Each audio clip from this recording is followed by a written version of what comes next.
This is our view of the city. And I put in these glass shells to hold some whiteware, mostly from Korea.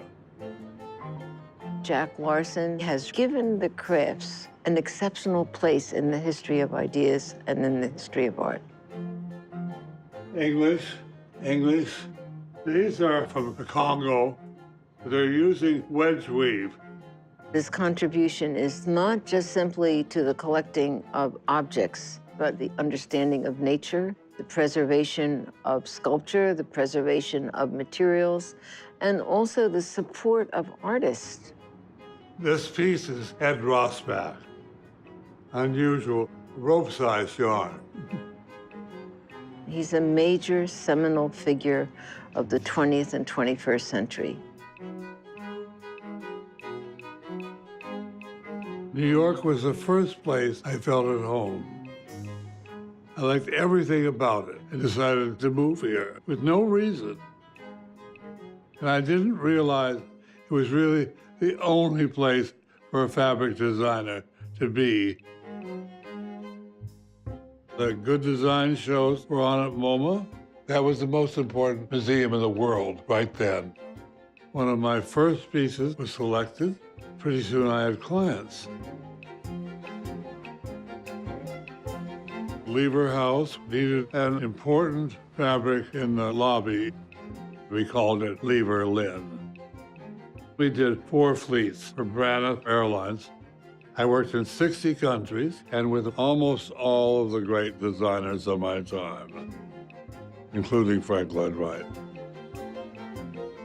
I tried everything, every technique. I went to Haiti and learned how wonderful handcrafted yarns were. Then Mexico, Swaziland, Switzerland. Colombia had a hand-spun, hand-woven fabric, very durable, good colors. It became our Cadillac. I didn't operate like a businessman and didn't have to. My team were creative and responsible. I said, I'm going to do something new, and I did. Jack came from the background of being a hand weaver. The loom was the first step in his creative process. So Jack really created a bridge between industrially produced fabrics and hand-woven fabrics. Nobody else was doing something like that. Creative design and complex structures were brought into a much wider audience through the volume production of Larsen Textiles. I think Jack has shown that manufactured cloth can have a soul.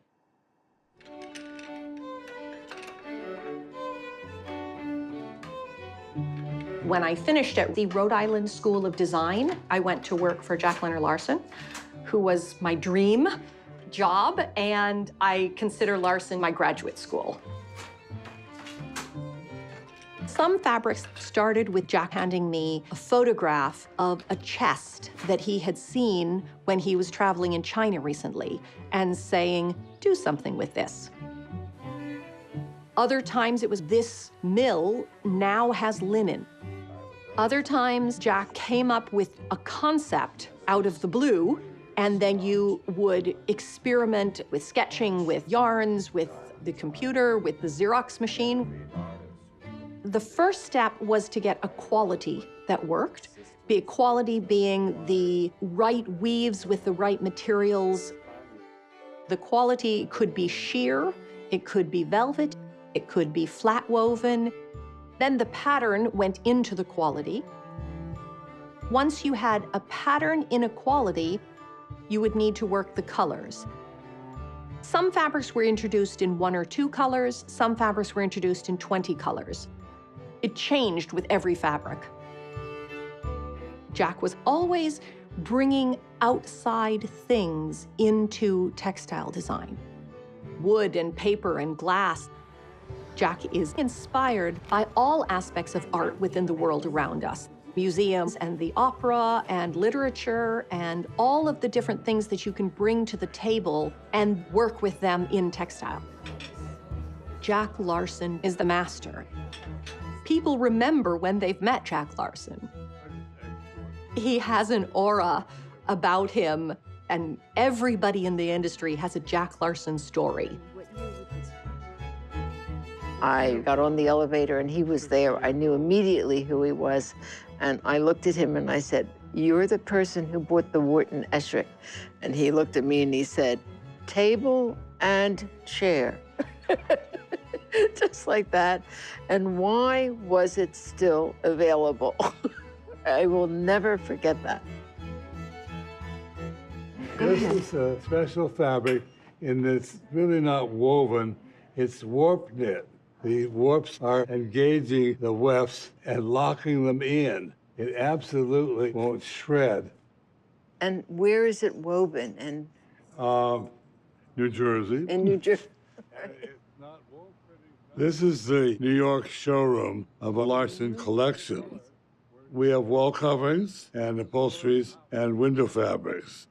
We still hand weave very successfully, but we do more fabrics on power looms. The great loss of the Industrial Revolution was not the hand loom, it was hand spinning.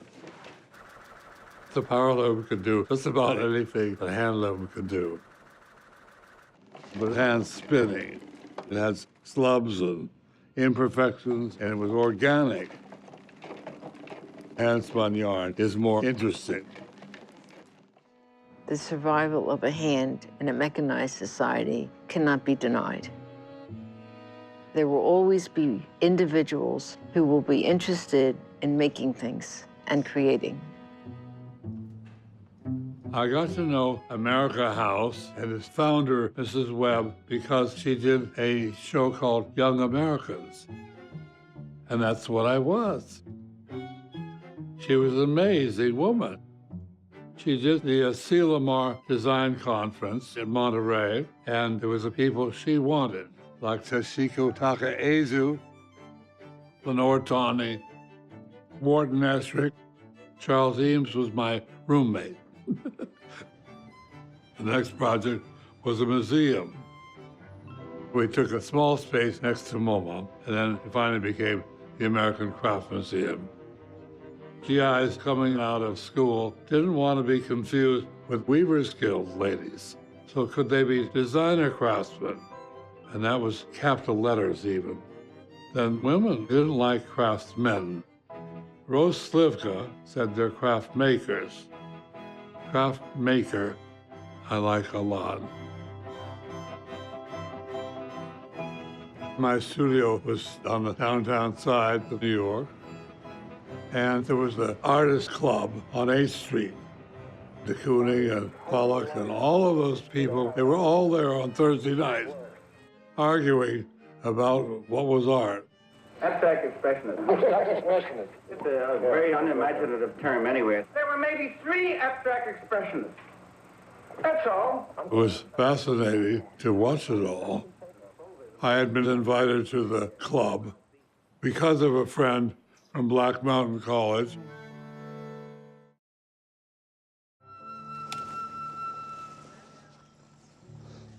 Workaholic isn't the kindest word, but I hate being idle. When I was a boy in school, I would dream of what will we make on the weekend. And I would get a gang to help me make whatever that was. Well, it's the same here.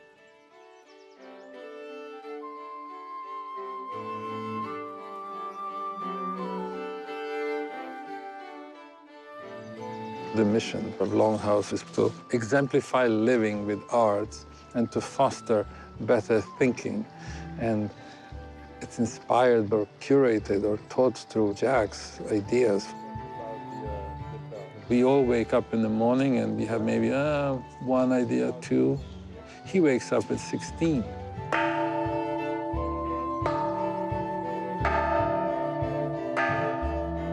This bell is made by Toshiko Takaezu, a good friend of mine and of ours. She has many pieces on the property, but the bell is the most popular. It's also our doorbell.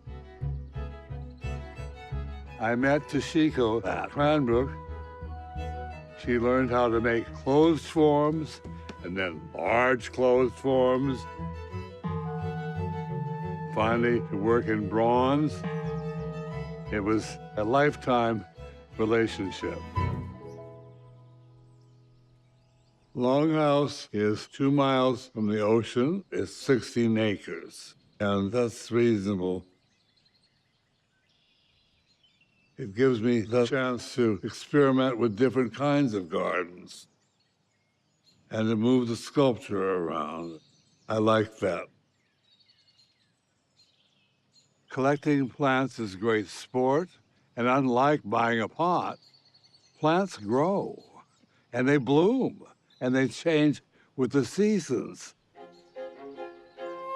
The mighty oaks here that are 300 years old, when they lose their leaves, they reveal their magnificent structure. And I find it absolutely beautiful. I wanted a year-round garden, as I had been so often in Japan in the winter, when the gardens are just as beautiful as they are in summer.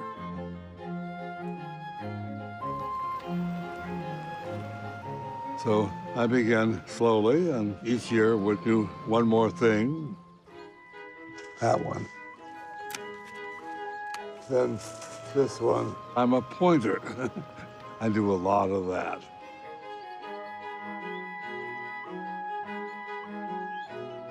LongHouse is open to the public more than half of the year, and we have visitors from all over the world. About 15,000 visitors come here year-round.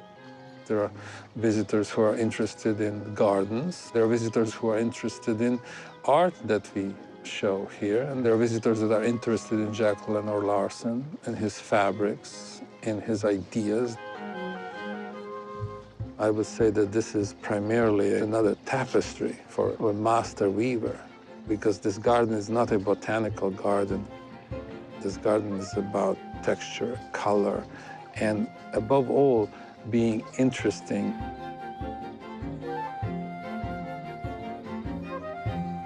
And there are many museum houses, but none of them have a living donor keeping it open to the public while he is still alive on a scale that Jack Larsen is doing.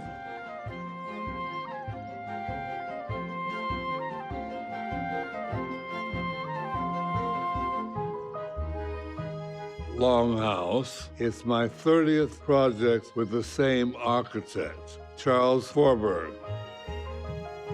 He was at Rock Mountain College and Mies van der Rohe's school in Chicago. He did my show at the Louvre and 2 other houses, many showrooms. He was not a conformist, an ideal match for me. The veranda is our favorite room in the house. That's the best view in East Hampton.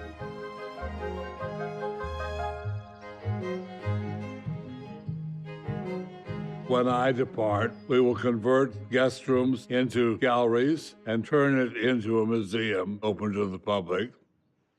And we will continue to collect. It's a great joy to have things around which have connections and meaning. I think we have a rapport with craft makers. How they think and work and handle materials is meaningful to us. The intimate relationship with things that are handmade, handling them and understanding how they were made, what they were made of. People like that. I have things that are thousands of years old and others that are quite new, and they work well together. My interest is not just for good things, but to show people some alternatives to convention. We're going to go see the Magic City. That was one of the things on my map for the scavenger hunt. Change involves the new, and there's something magical about the new. Unexpected, could be wonderful. Certainly would be different. Here's the Magic City. Isn't it wonderful? Let's look at what could be done, what hasn't been done. How to get away from the ordinary, the conventional, to discover. Let's do that even in a small way and see what we can find.